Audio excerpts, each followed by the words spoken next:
Let's move on to one of the most fun players on this team, the fullback Kyle Juszczyk. Love Juszczyk. I've seen him on many interviews. So if you haven't been checking out the Kyle Juszczyk content this offseason, it's been really cool. It's also been really interesting because he's really close with Kyle Shanahan, really close with a lot of these guys in the 49ers coaching staff and also just a lot of the players. He's also opened up about potentially leaving in free agency. I don't think anyone really wants to see Kyle Juszczyk leave. He's been spectacular since he's been here. But do you like the idea of paying a fullback, especially when the cap room is so tight? Absolutely not. But I think that there is some nuance required where you can look at it and notice that Kyle Juszczyk, while he does play fullback, and that is actually where he gets a lot of the value, a lot of his value is derived from how good he is when they're coming out in these 22 personnel looks, and they're coming out in these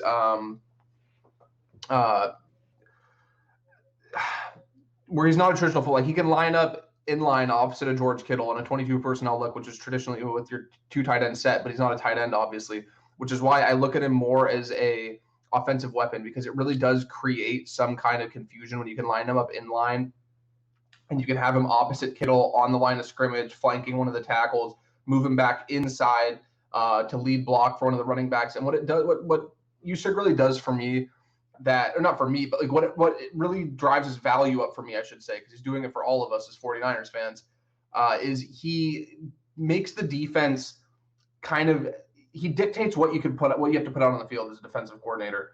He is so good at that lead blocking role where he's lining up in the backfield, where he's lining up on the line of scrimmage, where in the run game he's going to be just an absolute menace blocking, especially when he gets to the second level.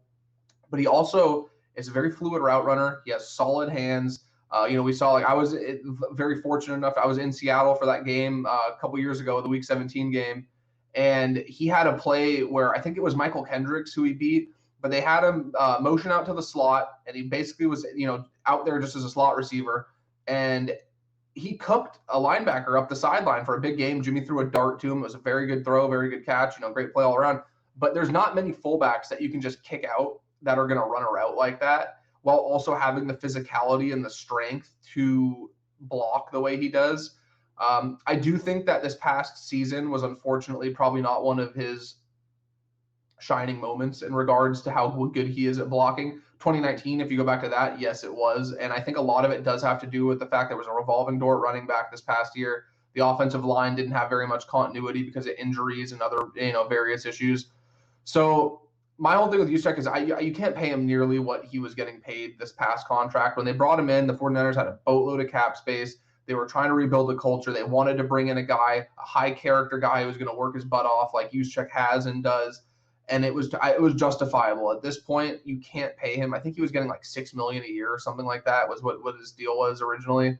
I'd feel more comfortable around 3.5, maybe 4, if you really if that's what it takes to get it done. There's a couple guys I like in the draft that could potentially fill that role if unfortunately the money wasn't going to work and they didn't want him to, didn't want to pay that for the offensive weapon, fullback, whatever you want to call him. Tommy Tremble out of Notre Dame is very interesting because he's technically a tight end, but he's done a lot of the same stuff Juice has done, where he's lining up in line, he's lining up in the backfield, he's lead blocking for guys on outside zones. He probably is going somewhere in the late third, maybe early fourth, if I had to guess right now. So if the 49ers feel comfortable spending that compensatory pick they got, or maybe their fourth rounder, if they're fortunate enough to be there when he falls, maybe they make that move. But What about Josh Hokett?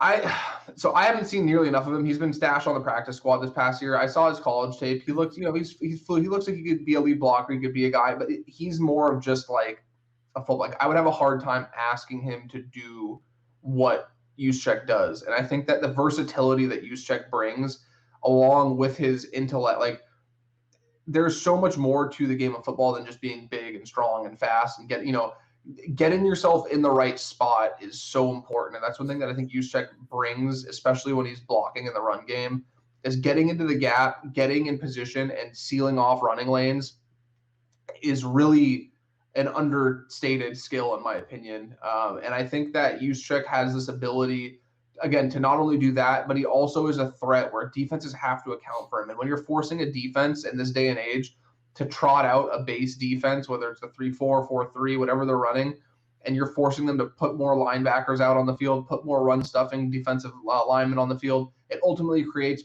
bigger mismatches for you in the passing game. And again, like I said earlier, as you've shown, you can get him on an island against a linebacker, and he's going to consistently beat them because he's not only very strong, he's also got a lot of finesse to him and a very fluid route runner for somebody who does play fullback.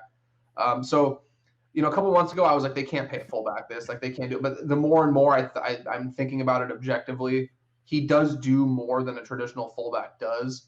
The only issue that I would say you could bring up, or a counterpoint to it, is he's only on the field for a certain amount of snaps. He's on I think it's like 30%, 35% of the snaps or something like that. I'd have to double check. Pardon me for not having the exact number. But I think he's been between like 30 to 45, and it's varied every season that he's been on the team. Yeah, so that's where it gets kind of tough. But again, it's also another situation where he's a Harvard guy. He's a very cerebral player, very smart individual. The intensity that he plays with, the energy he gives off, like you want those high character guys on your team. And while to me production is the most important thing you can bring to the table, I do think that having that kind of high character guy, that voice in the locker room, is very important to a team, and very important when you are having to bring in a lot of young guys, because you're going to be up against the cap. You're going to be in a situation where we don't know what it's going to look like for the next couple of years in terms of where the cap's going to be at, and having that steady voice in the locker room to set the tone for work ethic, leadership, all those things. Like, yeah, you can't quantify it, so it's a little hard, especially for somebody like me who's a stats nerd who loves breaking down value and advanced analytics and all these things. You can't really put a price or a number on leadership and how important it is. So again, that's another thing. I don't want to give you the same answers for all these, but again, it's another thing where it's just, if the money's right, if it's somewhere between 3.5 and 4 would be the highest I'd really be willing to go. Maybe they build in some kind of incentives or something. I would be really bummed to see him go, but I would totally understand if they were to pivot and let him go, because unfortunately, if you're looking at things from strictly a positional value, even in that offensive weapon role, it might not be the most valuable position. I don't say it might not. It certainly isn't the most valuable, but it might not be in your plans because you're forced to pivot due to the lack of financial flexibility. No doubt. I want to hit on a couple things that you said there. I think the first thing that really caught my eye that you said was you're talking about the personnel and how the defense has to match Kyle Juszczyk. And I love that you brought that we're having this discussion today, because about 3 or 4 hours ago, I was just talking about this with another one of my buddies about how, like everyone emphasizes this number, 21, 11 personnel, 12 personnel. And my thought was, why does this number matter so much when you have such as Kyle Juszczyk, where they're very versatile, where you say, oh, this guy's a running back or this guy's a tight end? Like, that was my question to him. And he said, the way I view it is you're not viewing it as like the number of a 12, but more about the total number in those situations. So for the defense, they know they have to match a guy that can cover Kyle Juszczyk. That's around the same size. But if you have a guy and you run a 21, but your fullback can shift out and play tight end, that is extremely valuable. And you brought up the one-on-one mismatches with linebackers. The play that I always get reminded of is where he runs a little wheel route and he's wide open every time, because a linebacker gets stuck with him and he toasts him. It seems like he does it routinely, but that's like his big play in the passing game. Also, you brought up how he's very just versatile. And I'm sorry, what was the player from Notre Dame's name brought up? Oh, Tommy Trumbull. Yeah, and you said that he could kind of play that same role. And that's what Kyle Juszczyk did at Harvard, where he was more of even a tight end at Harvard, but he was able to kind of convert a little bit and get a little bigger and play fullback. I think that versatility, especially in Kyle's offense, is really important. I think the snap count, while I do think it's definitely something worth monitoring, I mean, if a guy's only playing however many snaps, that's always going to be a part of the discussion, like how much is he actually playing? But I do think that on a lot of plays, and especially when you have when he's the lead blocker, either in an I formation or in a king or queen formation, and he's that first guy, a lot of times he is maybe the most important player on the field for a given play. And so I think that's something that's tough to kind of like quantify as like, okay, well, if he's only on the field for 35% of the time, well, maybe 15% of those times he is the guy that makes the play. And if you replace him, that might not be happening, or the playbook might be limited. So I think there is that aspect to it. But I also agree, like, it's hard if it's all right, we're gonna have to pay, a handful of these guys, and we're deciding to pay a fullback over a starting corner, and then we see the number 2 corner get torched all year. That is not a good move for the 49ers. But if I and this is something that you brought up, like being a leader and stuff. I think there's a very good chance that Kyle Juszczyk comes back relatively cheap, and maybe even on a 1 year, $2 or $3 million deal. I know that sounds incredibly cheap. I think that there's a possibility that he does that. He's already made really good money as a fullback. He's an incredibly smart person. And whenever I've watched him in an interview, and I don't know why it's him this year, but I've definitely watched him more than any other 49er in an interview this offseason. It's all about winning. It's all about just loving the game, being happy where he's at. And I just think that he's going to value that a lot more than many other NFL players. And so that's why I'm excited. I mean, I would love to see him back. But if someone offers him 2 years, $12 million, I don't think that the 49ers should match that. I don't think that's a smart move on their part. But I do agree with you on a lot of that stuff there. Yeah, and the thing that you have to keep in mind too is the value that he has. Like I said, the thing that I always come back to is a personnel thing, especially now that they kind of have, because the tight end position, I'm really happy they brought Dwelly back. I think Dwelly is very underrated. He has very solid hands, very good player. But the most value they might get actually might be out of 21 personnel formations, where you're going to have 2 running backs, 1 tight end, 2 wide receivers. And then you have Debo and Ayuk you have to account for as a defense. You have George Kittle you have to account for. And then you also have a Mostert, a Jeff Wilson behind a Kyle Juszczyk. Like, it just creates so much variance to what the 49ers are running. You have no clue what's coming. They could sell a run play really well, drift off to a play action. They might have one of those 2 receivers running motion. Like I said, you could then kick out Juszczyk into a inline tight end role in a sense, like in that same sort of position.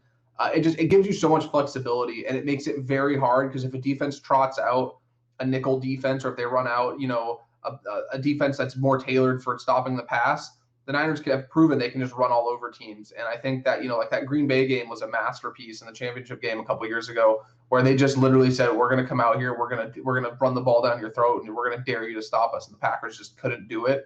And a lot of that was due to having players like Juszczyk, having players like Kittle, having these guys that are very skilled at a lot of things, but they're just mean, tough blockers when it cuts down to it. I'm not saying they're mean people. I'm saying, like, they're on the field, they get in that spot where they're gonna have to take on a guy and open up those running lanes. They've proven they can do it very effectively. So yeah, I would love to have him back. Again, it just comes down to price. I'm not overpaying for a fullback, no matter how many different things they do. I'm not overpaying for a guy who has only a certain amount of snaps that he's going to play in a given season just based on the role that he plays.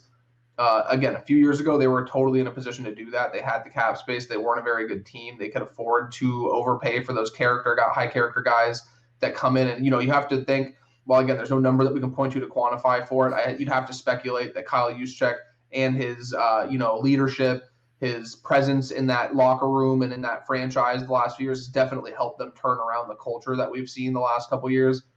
So it ultimately comes down to just a price thing. I don't want to keep saying the same thing over, but it really does just come down to dollars and cents at the end of the day. Yeah, no, it makes sense. And that's just, I think that's not even the 49ers this offseason, but I think that's every single NFL team. I think that's everyone covering the NFL in media. It's just like, hey, like, there's a lot of unknown. There's so much unknown. And the date that had kept being brought up over and over again was, hey, just wait till March 10th. And the whole point about that was a ton of guys are going to get released. Well, guess what? Yesterday, March 10th, a ton of guys got released. Like, that's something that we've seen. So I think a lot of guys, I think Kyle Juszczyk, he might be one of the players that waits till doesn't sign in that like first week of free agency, but we don't see him sign for 3 or 4 weeks because he's just kind of feeling it out. Like, okay, I have these 4 offers. One of them is the 49ers. Two of the other ones are for a lot more money other places. But if I can come back to the Niners, I can win. I can come back for 1 year, and then maybe he even improves his value going into next year. Because you did bring up that this year the film wasn't quite as good in the run game as it was in 2019, where we saw the 49ers offense just as a whole absolutely dominate in the run game for the majority of the season. So I think there's a lot of value to Kyle Juszczyk to come back here, but overall, it's going to be down to the cost, like you said, and we've reiterated that many times. But that's just how it is.